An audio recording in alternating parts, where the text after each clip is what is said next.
அஸ்ஸலாமு அலைக்கும் வரஹ்மத்துல்லாஹி வபரகாத்துஹு. இஸ்லாத்தோட மிக முக்கிய கடமைகள்ல ஒண்ணு தொழுகை.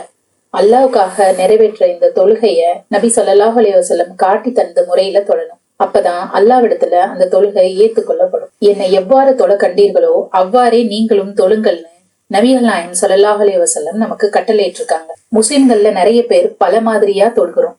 இதுக்கு காரணம் நபி ஸல்லல்லாஹு அலைஹி வஸல்லம் அவங்க எப்படி தொழுதாங்கன்னு முஸ்லிம்கள் தெரிஞ்சுக்காம இருக்கிறது தான். இந்த குறைய போக்கணும். ஒவ்வொரு முஸ்லிமுக்கும் உள்ள கடமைகள்ல தொழுகைக்கு தான் முதலிடம். குரான்லயும் ஹதீஸ்லயும் தொழுகை அளவுக்கு வேற எதுக்கும் முக்கியத்துவம் தரப்படல.